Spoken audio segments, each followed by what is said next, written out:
Hey everybody, this is Katrina with Geek News Now. I am here with Angela. She is the creator of this really great card game called Frankenfur. It's basically, what would you say, like a mad scientist game? Yeah, it's a mad science themed monster building board game. Just a quick correction, I'm only the artist. Okay, still, she's fabulous. I don't want to take all the credit. This was made by a small team of 3 people, actually. This art is fabulous. Yeah. Really, I like to think so. I'm biased. But, this was made by a small team of 3 people, most of us local to Austin. One of us in Atlanta, but we love him anyway. Yeah, one of the hosts of our podcast, The Geek Gauntlet, he's actually out of the Augusta area, so near the Atlanta area. Oh, wow. Small world. Yeah. So, Frankenfur is a mad science-themed monster building game in which you are a mad scientist making a Frankenstein's monstrosity out of various animal body parts that you find in the deck. It's a deck builder, so there's a set library that you make your deck from, and then you compete up against other mad scientists to make the biggest, baddest monster to unleash on humanity. Oh, that's really great. So Angela's going to give us a brief demo here. For those folks that want to be able to get the game, where can they buy it? Well, we've got a website at tropicalheatstudios.com. Where you can get our game. We try to do cons in the Austin, San Antonio area, so if you meet us there, you can always pick up a copy. And those are all both the best ways to get a hold of us. All right, great. Well, without further ado, we're going to go ahead and get on to that demo. Welcome to Frankenfur, the fast-paced fur-flying monster-building battle game. This is going to be a brief primer demo on how to play a round of Frankenfur. The gist is that you are a mad scientist making a Frankenstein's monstrosity out of various animal body parts that you find in your deck that you build all by yourself. You need a head, torso, arms, and legs in order to build your monster, and you need to power up your monster by sacrificing cards to it you'd be using in play otherwise. Any card in the game can either be used for its intended purpose or as an energy source to power your monster, putting points on your field. What we're going to do today is just run you through the gist of a turn from start to finish. So a turn of Frankenfur starts, of course, with the draw phase, where you take one card off the top of your deck and put it into your hand, shown off screen. And after draw phase, we enter action phase, where there's a few things you can do for free once per turn. This is also where I'm going to go over the types of cards that you can find in the game. One thing you can do is declare a body part for your monster. In this case, we've got a crocodile torso. Some body parts have effects that trigger when you do this. Some of them let you draw cards when you play them. Some of them have effects that ruin your opponent's day, but this one just gives you big boy points. Another action that you can take is play a experiment. These guys have a little beaker flask on the top of the card, and they are on-use cards. They have an effect that triggers. In this case, I get to draw 3 cards. 1, 2, 3. And when that effect resolves, it goes into your graveyard. Another action is you can play an assistant. These guys have a hypodermic needle in the top left corner of their field, and they are your bestest friends.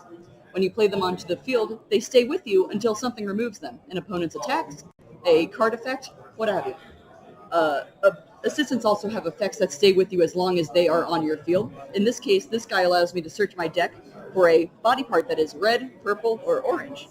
You'll notice that all the cards in the game have different colored borders, which denote their play archetype. So each color is attached to a certain style of play. And we're looking for a body part with any of these 4 logos in the top left corner. We've got a torso already, so I'm hopefully looking for something different. A little like this, a purple pair of legs.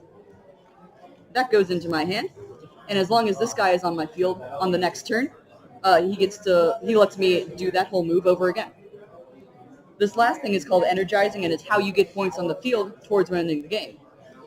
When you take an energize action, any card in your hand can be flipped horizontal underneath your body part, and that card is now powering your card. Body parts, in order to become fully energized and make your monster alive, have a couple of numbers attached to them. There's a minimum requirement to become fully energized, and also a bonus point number that you receive if you make it to the end of the game with it fully energized. This torso takes 2 energy to be fully energized, so if I made it to the game with only 1 card underneath, I wouldn't get any bonus points. I'd just get the amount of energy underneath the card.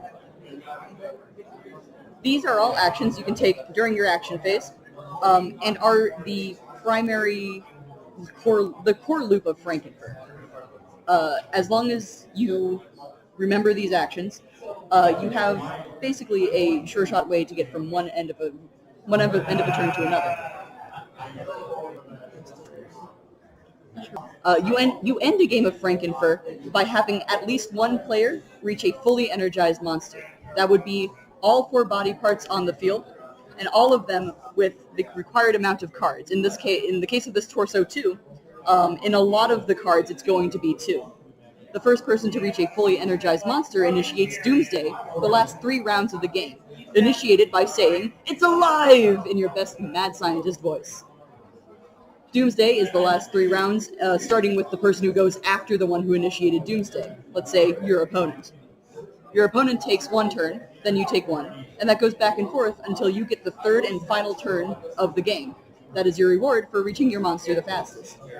After Doomsday, points are calculated, and for the sake of clarity, let's say you end with a board like this. I hate this board, and it's not going to win me any games, but it makes it easy to count points.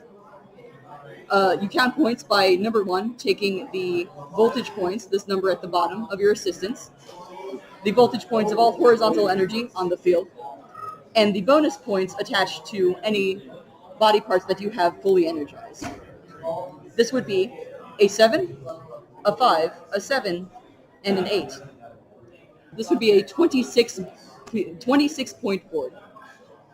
This is much lower than a normal game of Frankenfur. For the sake of the demo, we're keeping it short, but an average game of Frankenfur tends to get to 80 to 100 points. And this is the long and short of it. It's a pretty easy game to pick up. There's not a lot of foreknowledge you need to know about other card games, and it's easy to get your friends into. Spread the virus.